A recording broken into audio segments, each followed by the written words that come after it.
কক্সবাজার থেকে একটি বড় ইয়াবার চালান ঢাকা যাচ্ছে। তো আমরা আমাদের কুমিল্লা জেলার যে 14 থানা সেই সীমান্তে থেকে আমরা একটি প্রাইভেট কারকে প্রথমে চ্যালেঞ্জ করি। প্রাইভেট কারটা চ্যালেঞ্জ করার পর প্রাইভেট কারটিকে আটক করার পর প্রাইভেট কার যে 3জন ড্রাইভার সহ 3জন যাত্রী ছিল, 2জন আরোহী ছিল, মোট 3জন।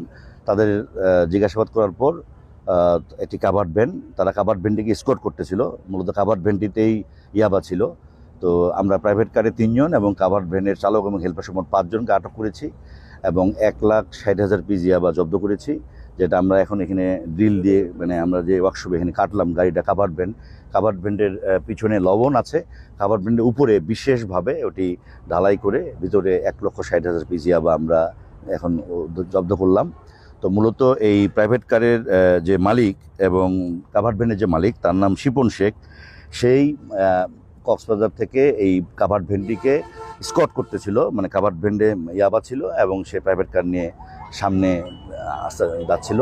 তো আমরা গোয়েন্দা তথ্যের ভিত্তিতে, আমার তথ্য ছিল, আমরা প্রথমে তাকে আটক করে জিজ্ঞাসা করি, গাড়ি তল্লাশি করি, কিন্তু বলে যে কাভার্ড ভ্যান আছে। তখন কাভার্ড ভ্যানটিও আমরা আটক করি এবং কাভার্ড ভ্যানের যে নাম্বারটি সেটি ভুয়া নাম্বার প্লেট। তো প্রাইভেট কারের যিনি কাভার্ড ভ্যানের যিনি মালিক শিপন শেখ, বয়স 25, তার বাড়ি হচ্ছে সিরাজগঞ্জ। সে কাভার্ড ভ্যান ব্যবসা করে, তার 4টি কাভার্ড ভ্যান আছে।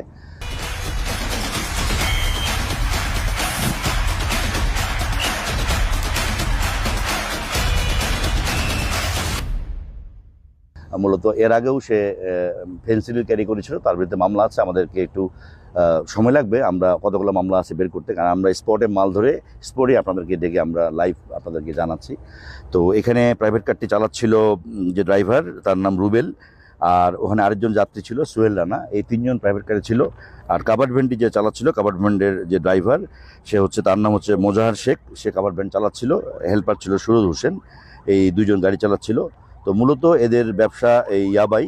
কক্সবাজার থেকে লবণ ক্যারি করার সময় ওরা এই ইয়াবা নিয়ে যায়।